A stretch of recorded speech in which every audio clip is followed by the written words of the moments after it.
Thank you, Adam, and thank you for the invitation, of course. Okay, my goal today is to explain this notion of focal, explain also some of its consequence, and also, as Mikel was saying, explain the picture. This is the context. We like to study groups acting on the line. And so in my mind, I always try to relate algebraic data with dynamical data of the group. And my hope is that I will be able to understand the space of all actions of a given group. This is faraway hope. For instance, I could give a complete description in some small examples, or if I cannot, maybe I can predict flexibility or rigidity phenomena.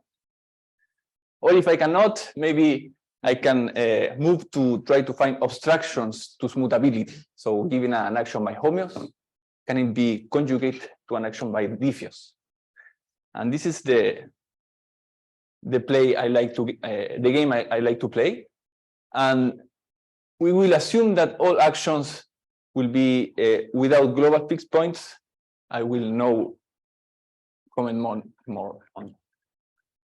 So to explain the notion of focal, I want to first recall the notion of crossings. Okay, and this is definition. Two homeomorphisms are crossed if there is a component of support of F. This is the component of support, such that the other guy, G, sends one boundary inside. So let me write an equivalent definition, which is more useful, perhaps. So an action by homeomorphisms on the line has no crossing if and only if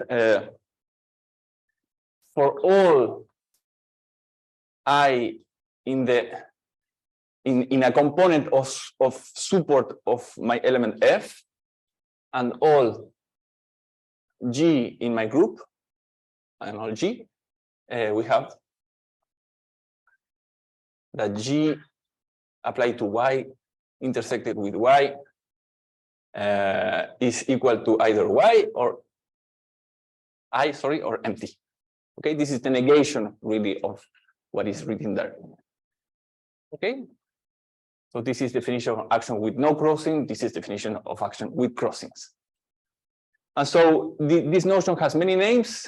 Some authors in the room, instead of crossings, they call it overlapping actions. Some others call it with resident leaves, and so on. But it's always the same picture, the same little picture. Okay. What's the support of that? The support of F. I'm not the only one with that question. Is the set of X such that blue. White is fine. White is fine. X such that F of X is different than X. So not the closure. Sorry? Not the closure of that? No, it's open. In my case, it's open. So that this holds. They can touch in the boundary if you want. Okay. And so this is a notion that I liked a lot, and I spent a lot of time working on it.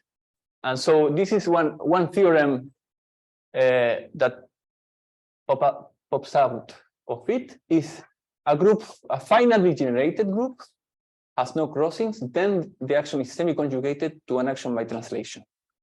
And I'm putting here many names: Holder, Solodov, and also Conrad and Navas. And I want to explain, this is probably the version of Solodov, but I want to explain why Conrad and Navas is there. Is because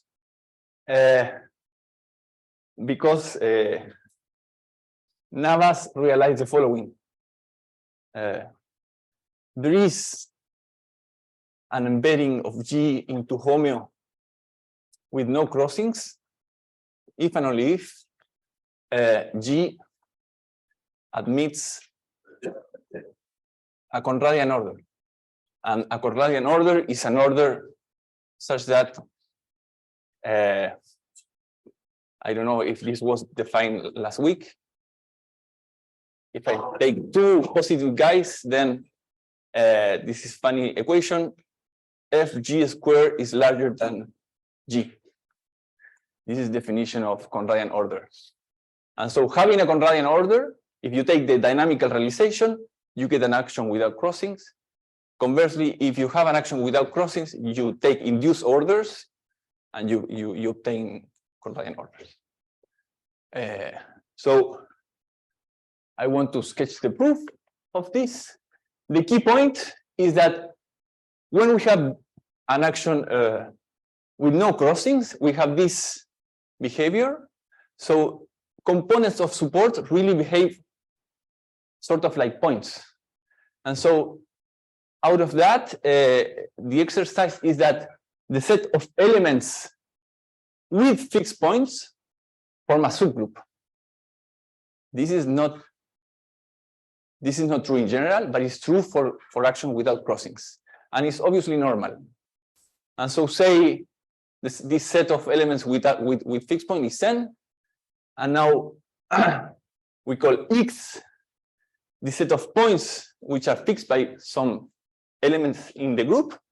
This is a closed and G invariant set.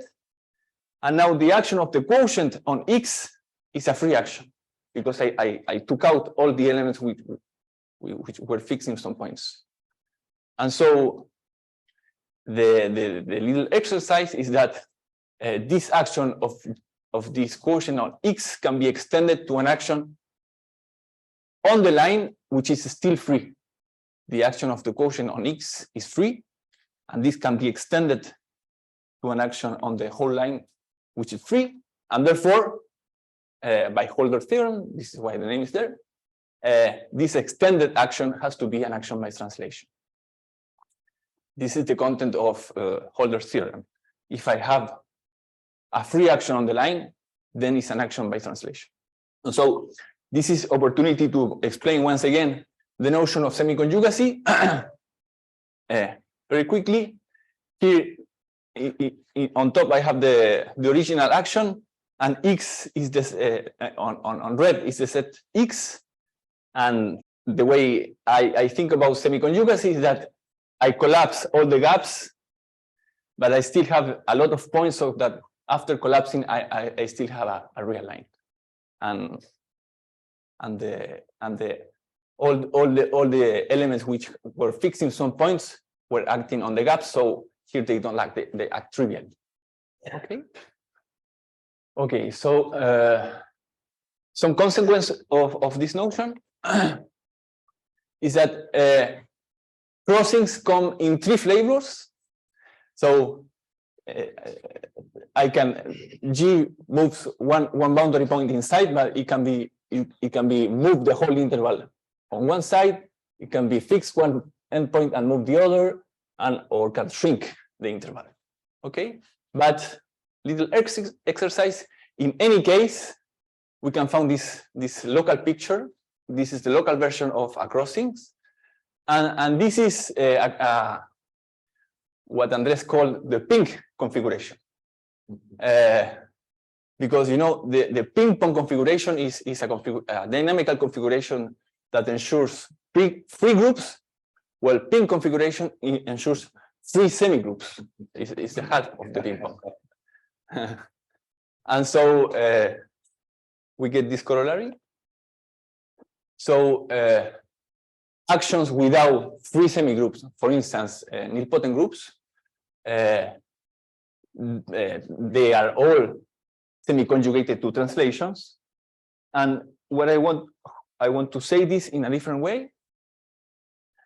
Actions of nilpotent groups or groups without free semi-groups always preserve a radon measure. This is what I want to take from this. So if I am semi-conjugate to an action by translation, then after semi-conjugacy I preserve Lebesgue measure, so I can pull it back and I get a radon measure which is invalid. And this holds for all action of nilpotent groups. Okay. So let's try to push this a little further. For groups of solvable groups of finite rank, they do have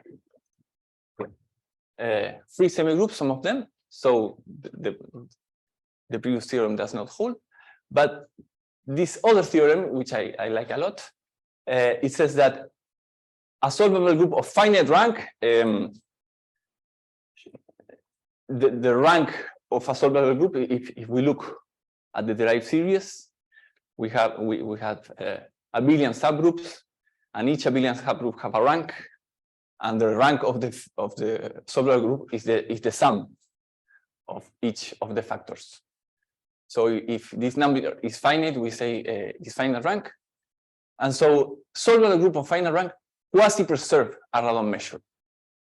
And what this means, by definition, is that there is a measure mu, so that for every g, there is a number lambda g, which after applying to a set A, it measures the same, but perhaps by multiplying. So, and this is independent of A. For any A, this happens. So, quasi-preserving a random measure means that in the eyes of the measure, I am a dilation.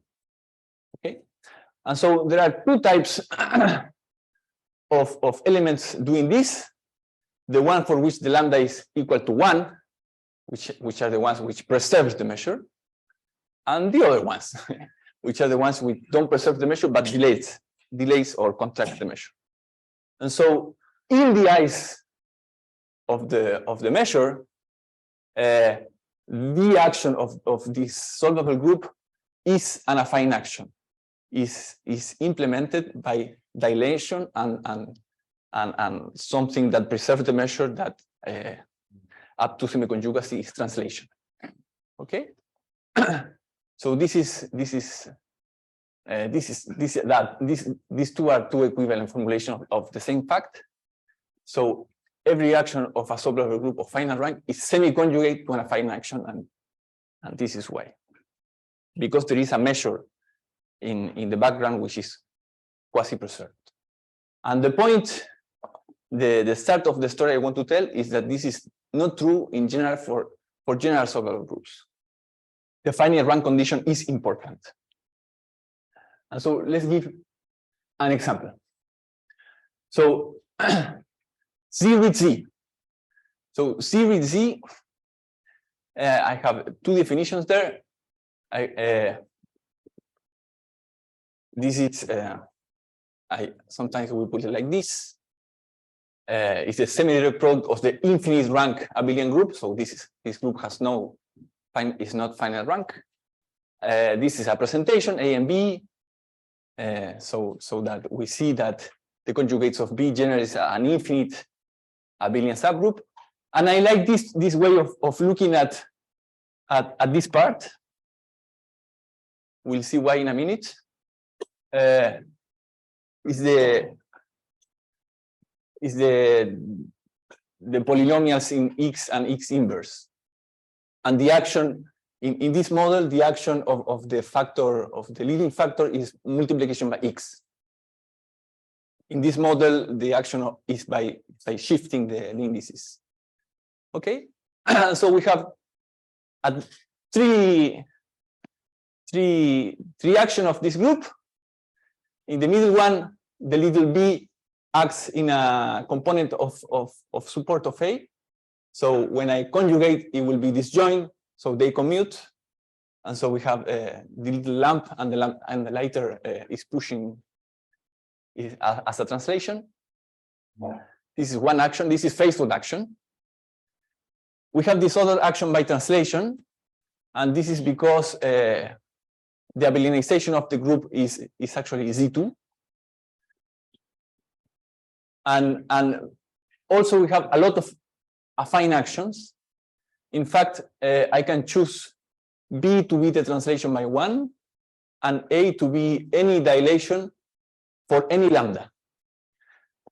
And a funny fact is that these actions are injective if and only if lambda is a transcendental number.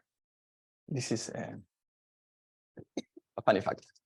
Okay, so If and only if what lambda is transcendental? yeah. Okay, and so this is what Planter realized is an action of this group, which is not affine. And this is the picture. And so I will try to explain the picture. What we have is that we have a lot of bumps in here that will correspond to this part to the action of how do I explain this of this abelian subgroup. So maybe you are aware of this. An action of C2 on two levels can be seen like this. We have one level, and we have another level, and we have to copy this in order to be an action of an abelian group. This is an action by C2 in two levels. So what we see here is an action of C infinity in infinity levels. I only do three, 1, 2, 3, but this goes up and this goes down. Okay, so infinity levels, two levels here. And now A is dilating this in a way that the green bump ends up in the larger in this larger bump. If I conjugate backwards, the green bump goes into the little red bump. So this coordinate, so conjugating by A, shift the size of the bump. And so this is not semi-conjugated to an affine action. This is in fact a minimal action, so it's not conjugated to an affine action. So so that's it. And sometimes I will try to explain. We think for some time we thought that a good name for this kind of actions were non-Archimedean affine action. Let me see where I have to say that. Yeah, I have to say it right now. Non-Archimedean affine actions, and why the name, which is very suggestive, but not the one we end up putting it, is what is going on is that this group is acting in this set of polynomials in an affine way. So my generators are A and B. So A will send a polynomial p of x to x time my polynomial, and my generator B will send my polynomial to my polynomial plus 1. This is Planter action.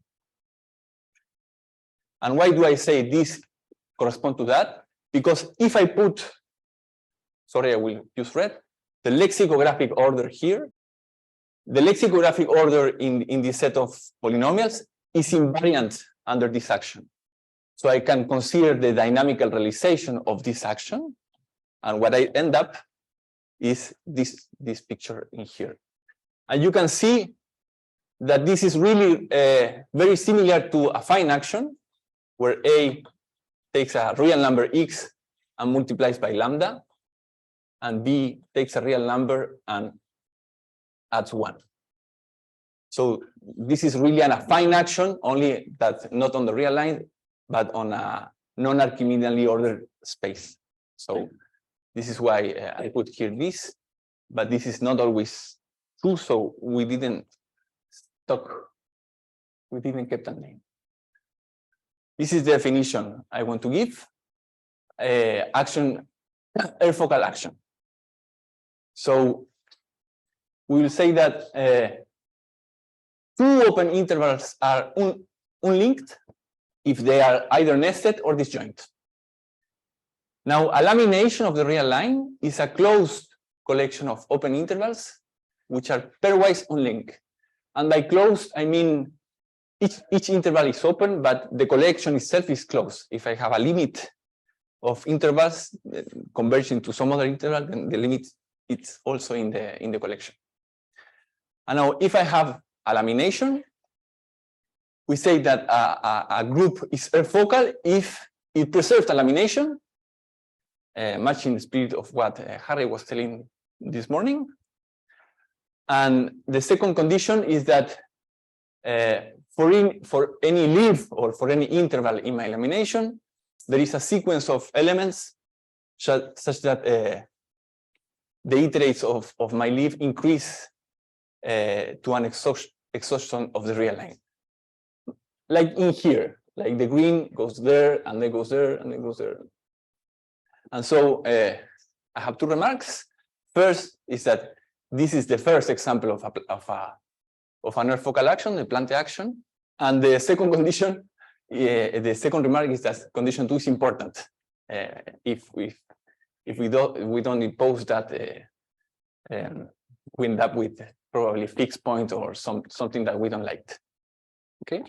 And so this gives us a structure much in the same way as the present of a quasi-invariant measure. So this is like a deformation in my head, a deformation of the quasi-invariant measure pushed to a limit. So what happens is that to an earth focal action, we can associate a tree. So the set of intervals of my lamination naturally forms a planar directed tree.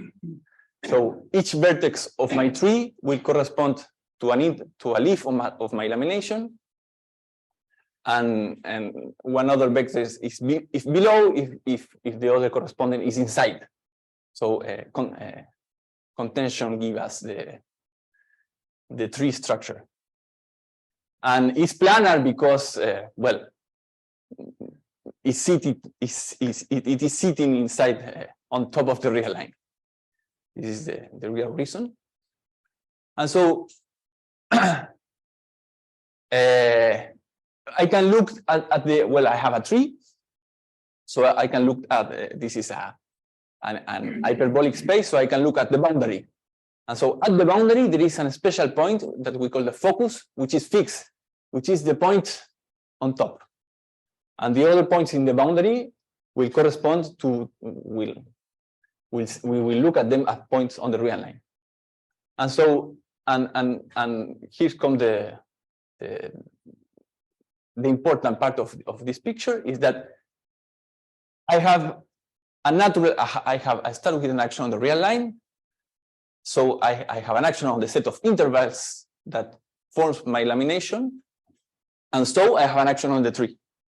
And so, since I have an action on a tree, I have for free an action on the boundary of the tree. And so the action on the boundary of the tree minus the focus agrees with the initial action on the real line. It's the same action. We recover the initial action as an action on the boundary on this tree. So here is our theorem for solvable groups. It's a dichotomy. So any solvable group on the real line, any action of a solvable group on the real line, is semi-conjugated to an affine action, that is, it preserves a radon measure, or is an earth focal action, that is, it preserves a lamination. But anyhow, something is preserved. And here's a sketch of the proof, a rough sketch. If my group is solvable, here's my sequence. We can assume that the first step has no global fixed point. Otherwise, we can kill it, semi-conjugate, and start all over with a shorter. And so we have this dichotomy is captured by the dynamics of this subgroup. If it has an element without fixed points, then after a lot of work, one can show that in fact the whole group quasi-preserves a radon measure. Well, if this guy has an element without fixed point, then he preserves a radon measure, but he's abelian, so the whole group, the whole subgroup preserves a radon measure, and it's a normal subgroup, and from this we recover that there is a global quasi-invariant measure. And the other option is that the subgroup has no global fixed point, but each element has a global fixed point. Okay, so Gn has no fixed point, but every element has a global fixed point. And so in this case, we take the components of support of this guy will form a lamination. And the orbit of those intervals will form the lamination. Okay, so this is the dichotomy, and this is a dichotomy for homeos. And this is something we don't know. Does this dichotomy hold for amenable groups? And for some time we thought we almost have it for elementary amenable groups, but apparently is even for elementary amenable groups is not that easy. And for amenable we don't have a group. So maybe some of you will try, hopefully. And so okay, so this is the picture in the beginning I want to explain. The theorem, the previous theorem for this group is saying that the actions are either affine or focal, and in fact it can be shown that it has only 4 focal actions, and they all look like this. I can change either the sign of B, it can be below the diagonal, and so this makes 2, and I can change the sign of A, namely it can be larger than the identity or smaller than the identity, so that makes 4. Okay, and these are all Planté actions. And so what Michele was explaining this morning is the notion of the run space that I'm calling the harm G instead of their G, because no reason.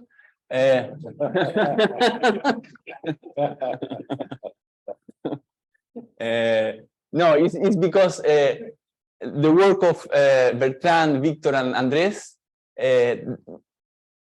Michele was saying that Bertrand proved that there was a retraction onto the run space that contains all the information, the run space. But there is another approach by these guys, which uses random walks. So that's why the name harmonic, harm for harmonic. So the space of harmonic action of a finally generated group is compact inside the space of representation and intersects all the semi-conjugacy classes of any action. So it's really the core of the space of representation, and it's a compact space. And I have some little arrows in here, which is the flow that Michele was referring this morning.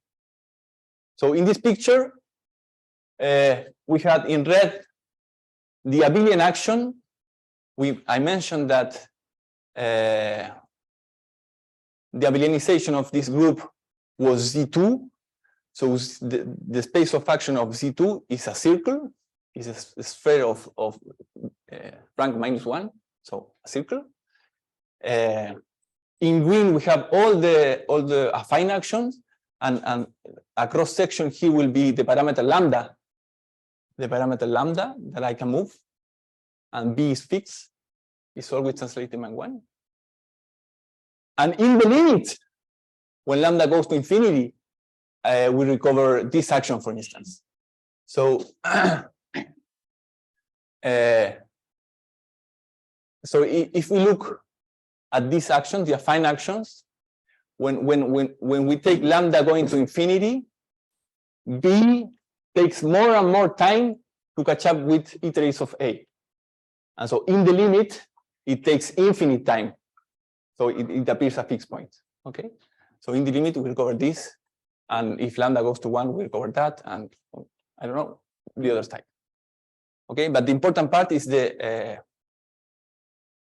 Planté action is a limit of affine action when the parameter lambda moves to infinite or 0. So some consequence of the dichotomy. I will mention three.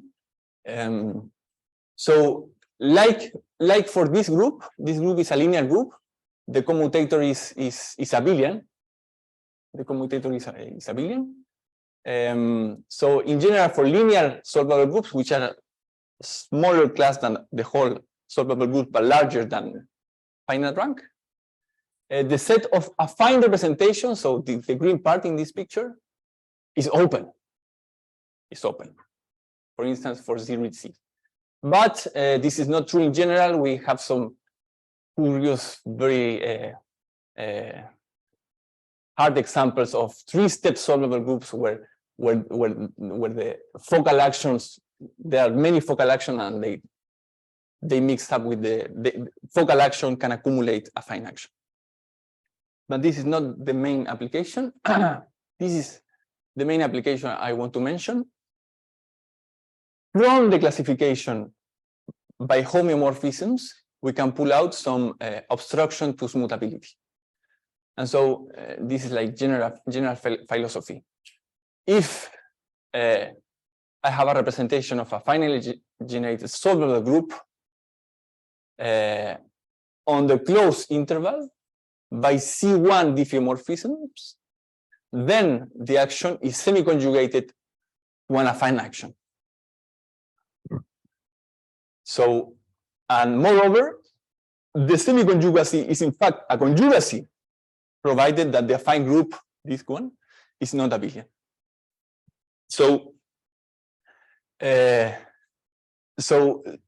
this was a question we had, whether it was possible to make some smooth action of solvable groups other than the affine actions in C1, and we didn't know how to deal with it.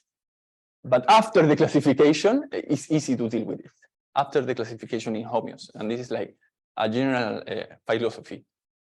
You classify something harder, and then this one becomes easier. So let me briefly sketch the proof. So this is some work we did with Cristian Bonatti, Ignacio Monteverde, Andres Navas, and myself about actions by diffeos of these guys on the closed interval. And what we prove is that what we call rigidity of multipliers, namely that an action, a non-abelian action of this guy in here by diffeos has to be what one expects, namely A takes x to n times x, and B takes x to x plus 1. Conjugate to that one. And rigidity of multiplier says that the n has to appear. And so since Planck action is really a limit of this type of action, one hope that the rigidity of multiplier carries to the limit here. And so what tried to prove that the derivative of the dilation in the case of series C is infinite. And this is in fact what happened, and this is the reason why Planck action is not C1, because it has one element. This element has infinite derivative. Okay. And now this is how we prove that this action is not C1, and to pass from this action to a general action is universality of series C inside bigger solvable groups, and universality of Planck action. It appears the same picture appears and I don't want to comment too much on that. To finish, I want to provide you with another family of another source of examples of focal actions, which are not solvable groups, which are locally dense groups. So what is a locally dense group? We say that G is locally dense if, so here the notation is that G is acting on the interval AB. and G will be locally dense if for every compact interval I, the rigid stabilizer G sub I, what is the rigid stabilizer? Is this guy, is the set of guys which only moves inside I, and they are the identity outside. So G is locally dense if for every compact I, the rigid stabilizer acts inside the box without fixed point. And this is locally dense LD, and PP is piecewise projective. I guess you all know that. It's like piecewise linear, but projective is a bit more general. So example is Thomson group that Michele was describing this morning. Orderable groups which are much the same with different, instead of 2 we take another numbers. Monod group, these are projective. And LODA, these are important examples because they are examples of non-amenable group without free subgroups. And so for locally dense subgroup, for locally dense group, we have Rubin's reconstruction. It's a general theory to reconstruct the space out of groups, and this pops up out of that. Is a locally dense group has a unique locally dense action. Any other locally dense action of Thomson has to be conjugate to the usual standard action of Thomson. Okay, but we were wondering if maybe it has some other actions which are not locally dense. And so the answer is yes. In general, for locally dense piecewise projective, they always admit what we call exotic actions. So these are faithful, minimal, not locally dense action. So in particular, they are not implemented by a quotient of the group. And for instance, for Thomson group, we have a lot of exotic action. We can parameterize them for each closest subset of the circle. We have a semi-conjugacy class of actions. So many exotic actions. But we still have the dichotomy, the trichotomy here. Any action by homeos of a locally dense piecewise projective group is either semi-conjugated to a quotient. So the quotient of F, for instance, is C2, so it can be acted by translation, or is the standard action, or is a focal. And